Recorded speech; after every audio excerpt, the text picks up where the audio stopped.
Hey y'all, this presentation is designed to give you a little insight into the events leading up to and during the 1920s, or the Roaring Twenties as they're known, which is the setting for The Great Gatsby. It's the world in which Fitzgerald lived at the same time that he was writing about it. So to better understand The Great Gatsby, it helps to better understand the 1920s.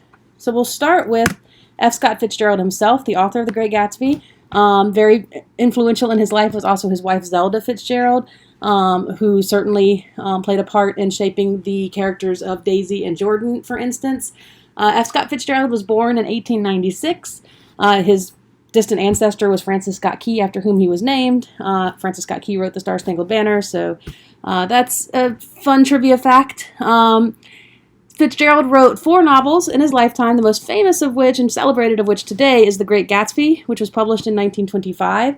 The Great Gatsby was actually less critically and commercially successful than his previous 2 novels at the time that it was published.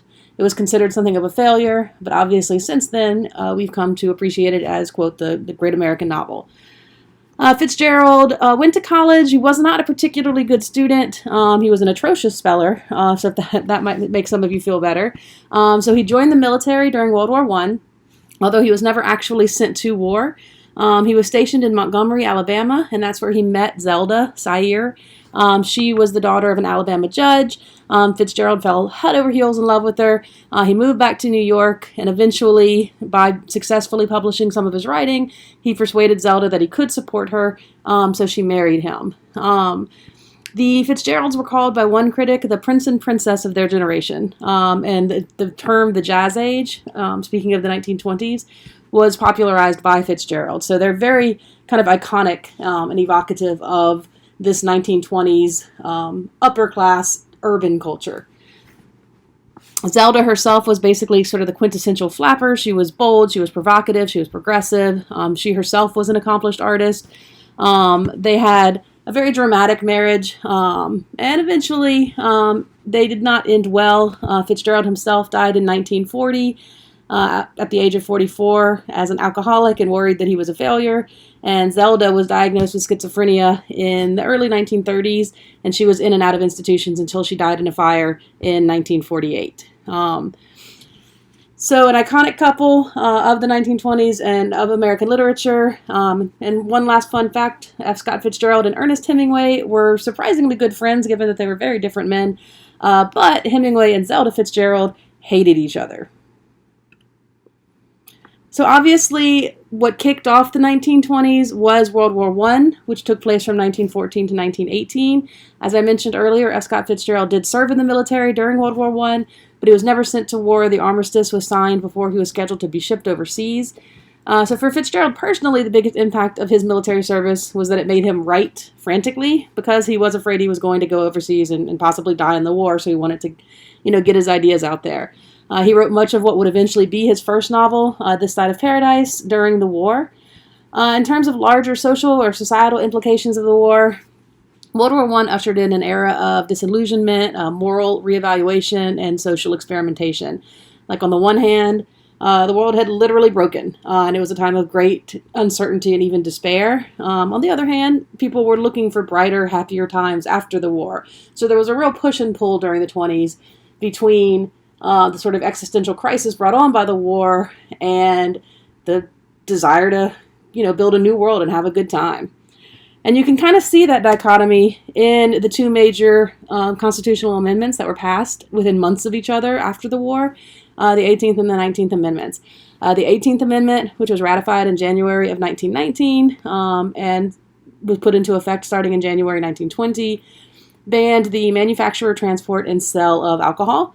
The era was known as Prohibition, but the new law was pretty difficult to enforce as America saw the rise of bootlegging, which refers to making, transporting, and selling illegal goods, in this case liquor, speakeasies, which were secret gathering spots for drinking and dancing, etc., mostly stores and nightclubs, and organized crime. The mafia, represented, for example, by Al Capone in Chicago, rose up during this time to facilitate the illegal trade of liquor. They also dabbled in illegal activities on the stock market, in bonds markets, and things like that. Access to alcohol was basically a marker of status at this time because it was much easier for wealthy people to evade the law than the lower and the middle classes. Eventually, after the Great Depression, support for prohibition got less and less, and the 18th Amendment was repealed by the 21st Amendment in 1933, so prohibition lasted for roughly 13 years. Another amendment passed at this time, and thankfully not later repealed, was the 19th Amendment, which granted voting rights to women in America. It was 72 years after the Seneca Falls Convention. Women finally gained the right to vote. Famously, the vote came down to one Tennessee senator who himself was not in favor of the amendment, but whose mom wrote him and basically ordered him to vote yes. And that's how women gained the right to vote in 1920. The amendment reads, "The right of citizens of the United States to vote shall not be denied or abridged by the United States or by any state on account of sex." And in this way, women were at the heart of these kind of competing impulses during the 1920s. The impulse to return to conservative values, represented by the anti-saloon leagues and prohibition, which were largely fueled by women because women were supposed to be like the moral center. But then also progress into new rights and roles for women. Typically, when someone thinks of the 1920s, they immediately picture that iconic image of the flapper, which was a young woman who wore short skirts and sleeveless dresses. She smoked in public. She bobbed her hair. She drank and she danced and just generally disdained convention. These flappers were new women. They questioned the traditional role of women as mothers, wives, and keepers of the home and kind of moral uprightness. And they pushed against economic, social, political, and sexual boundaries for women at the time.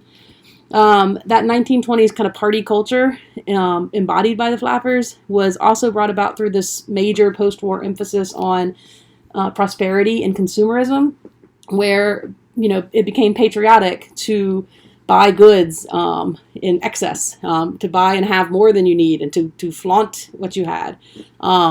This idea of buy, that the economy was just going to get better and better the more people bought into it and traded on the stock market, and all of those things that we know looking back maybe weren't the best idea. The proliferation of automobiles in everyday life played a major role in this as well. People had more freedom of movement than ever before, which added to that kind of cultural shift towards working to live rather than living to work.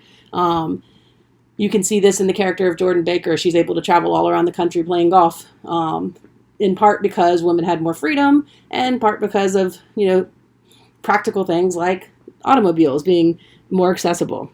Of course, all of this kind of glittering culture of excess would come to an abrupt end when the stock market crashed in December of 1929 and ushered in the Great Depression. Of the 1920s, F. Scott Fitzgerald said, it was an age of miracles, it was an age of art, it was an age of excess, and it was an age of satire. So as you're reading The Great Gatsby, picture the world that Fitzgerald lived in and wrote about. Again, the novel is set in the summer of 1922. It was published in 1925. So he was literally writing about what he saw around him in, the sort of upper class hobnobbing lifestyle of New York City. And ask yourself, is he criticizing the Roaring Twenties? Is he celebrating them? Or is it perhaps a mixture of both? I look forward to reading this novel with y'all.